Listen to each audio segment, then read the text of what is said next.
Hi, this is Ariel from the beautiful mountains of Western North Carolina. I'm coming to you a little bit later today.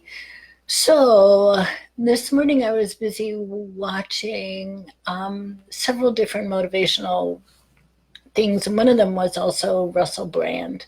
And he was talking about living meaningfully. And I think that's really a huge subject for all of us. So, are we living a really meaningful life?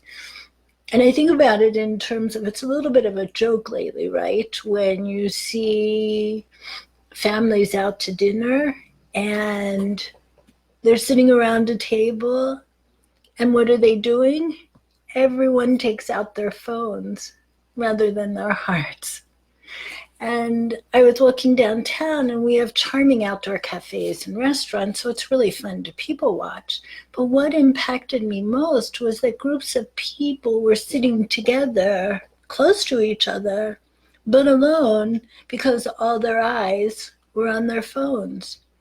And honestly, I have to wonder if it's not causing an existential crisis of separation.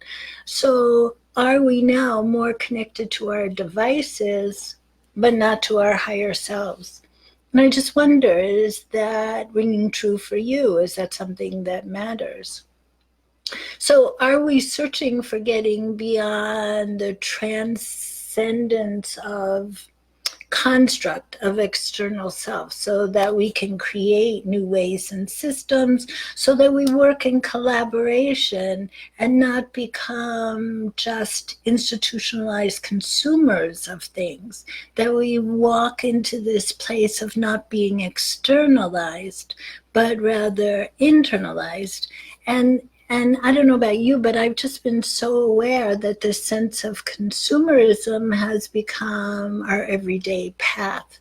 So instead of our own spiritualism or heart song, I think consumerism and externalized loving or living more is really become our way of living.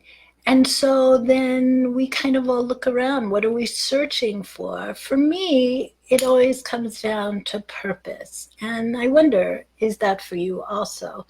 Purpose to be of service to others, to be connected.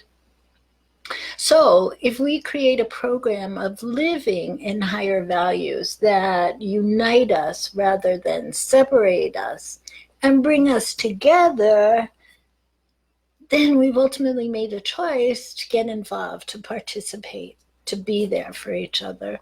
And it becomes communal and community and very supportive. And that involvement can look like whatever you choose it to be, whether you join a book club or mentor kids or working for the environment or feeding the homeless, creating a women's spiritual group, rescuing animals, creating art, teaching, anything that is community purpose. And as a friend of mine would say, eyeball to eyeball, not phone to phone. So, what are the steps to living a collaborative life of purpose? I think there are three things.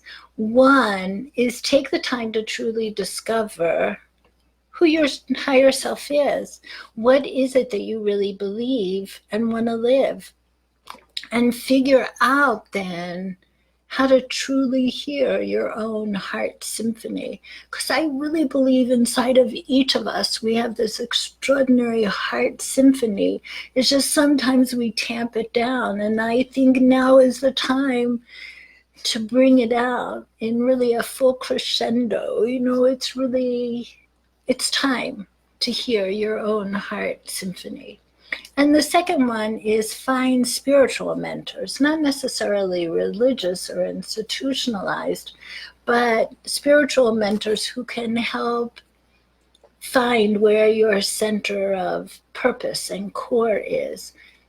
And the other part of that is also find your tribe. Where is it that you resonate with, that you're with people that really lift you up?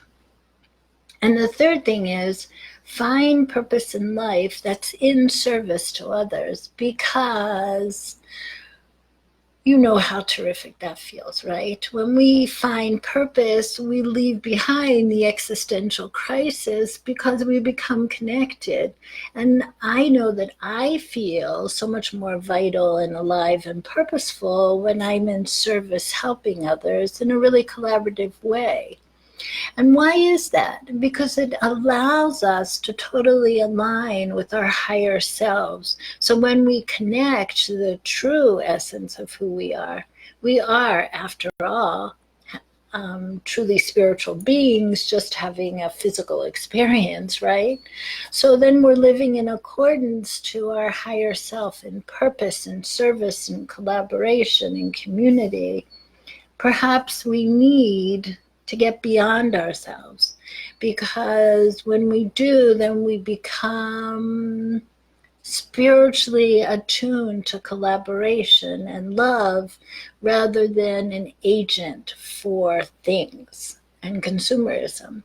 So I just have a suggestion. You can take it or leave it or go, oh my goodness, I can't believe she said that. Think about this. Give yourself a day to totally disconnect from all your devices, because that just might give you a chance to truly connect to who you are and to find your purpose and to be able to hear your own heart symphony. And that might be the way that we truly learn how to live more meaningfully. Timothy Leary, I don't know if you remember him. He was one of the guys who got kicked out of Harvard because he was experimenting with LSD to see what consciousness happens when we expand our brains. And he kept saying, it's time for us to turn off, tune in, and turn on.